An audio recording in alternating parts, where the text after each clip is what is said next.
3 world champions in today's final, including the defending champion in lane 4. So this, the first of our Olympic category finals, and all of these women have already qualified for next year's games in Athens, together with Sonia Waddell of New Zealand, who finished 7th in the B final, Dominguez of Spain, and Luthi of Switzerland. So Dan, will Nekova retain her title? Well, it's interesting. I mean, she's not had a great World Cup series. She's been caught in the last 500, and it looked as if she was having trouble getting her fitness back after having a baby 2 years ago. But she's been looking strong in the heats and the semi-final. But what is you remember the wonderful battle that these two had at the Olympics in Sydney? That's Karsten on the top and Nekova. On the top, yes, and between Karsten, who got it by 1/100th of a second. It was a wonderful, wonderful race that they had there. And here they are again. Karsten, because she's doubling up, she's in the quad as well for Belarus, and she tends to she would like to stay in the single scull. And she's out here now to prove it. She sits there through the heats, saving herself a little bit. That's why she's in the outside lane. But look at her go. That looks like Karsten is back to her usual self. She likes to get out. She's very strong, very rangy sculler, and she's now leading the pack by a good half a length. And it's worth emphasising, Dan, that it's her time that's put her into lane 1 on the far side, but to counterbalance that, this is already a very fair regatta. We've seen success right across the regatta lake. Oh, certainly right across the lake. I mean, the course is fine, but she's in the outside lane really because she's been saving her strength, trying not to overtax herself, since she's doing 2 events right through the regatta, the quad and the single. But here she's unleashed it because she does want to make sure that everybody knows she is a single sculler and the Olympic champion, and there she's now nearly a length up.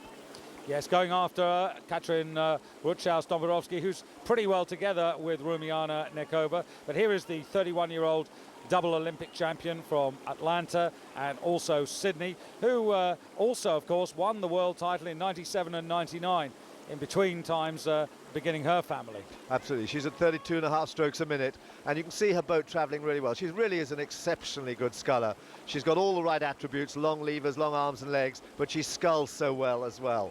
But here, what a battle developing there between Germany and Bulgaria. Very, very tough here, and it's Germany just beginning to show a little bit there in lane 3. Rutschow just moving ahead of Rumiana. But yes, these two very, very competitive. These are the 3 best scullers in the world today. Yes, Rutschow, who's been pretty consistent right the way through the World Cup, 28 years of age, massive success. She's been an Olympic champion in the German quad. She's been world champion in the single scull. This is the title that she really wants to win next year in Athens.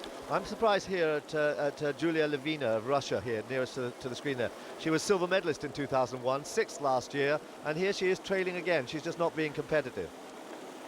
And also with quite a lot of work to do, Zhang. But Zhang's interesting because I remember her last year. She did come with a very late charge, but of course you can't give away huge lumps like a length or 2 lengths, which is already the distance she finds herself behind at this moment. And look at Nekova now. Nekova is beginning to put pressure on Karsten.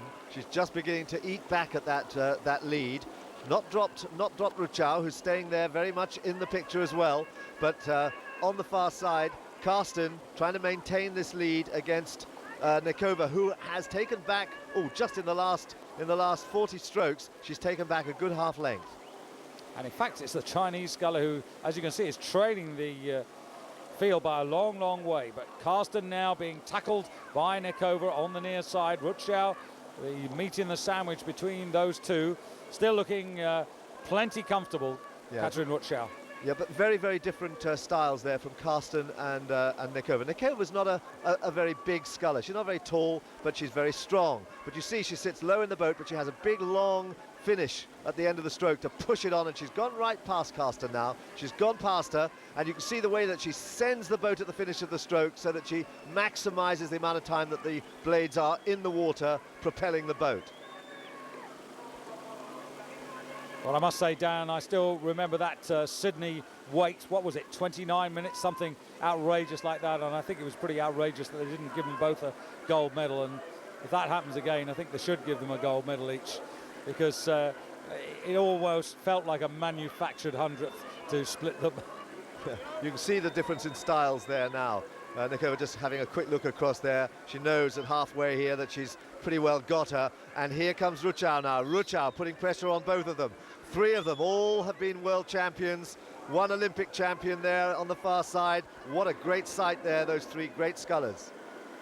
Well, this is where Rutschow's got to go with Nekova, because, as you said, Dan, it was in the last quarter that Nekova faltered in her early World Cup regattas, then went away to try and sort herself out. Rutschow will be aware of that, and now she's got to try and put that pressure on Nekova to challenge her not only physically but mentally. Well, Nekova will know that. She will know that the last two races she has actually folded in the last 500 meters, so she will be waiting for it, and she will be worried about whether she actually has that extra little bit in the last 250 meters to hold off the charge from the other two. Napkova, still relatively young, a good sculler, and with possibilities for the future. Remember, she won the World Cup before the World Championships last season, but this year hasn't really showed up. So maybe we've got to wait another season to see the best of her. There's a good shot of Nekova there. Look how she really does push that last part of the stroke.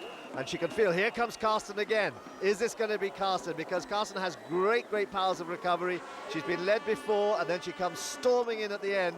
So she knows too that Nekova has been suspect earlier on in the season there in the last 500 meters. So she is now making a really big attack. Nekova has seen it, she's responded, she can feel the pressure there, and look at these two go.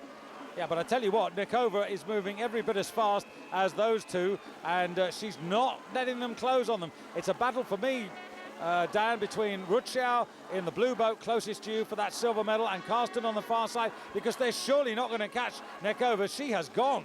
She's gone. She really opened up there, saw the danger and moved right away. And Rutschow has now moved back on Karsten. And she looks like she's in the silver medal position, but no one's going to catch Nekova, who is really flying now. Look at her, 38 strokes a minute, and so sharp still, so sharp.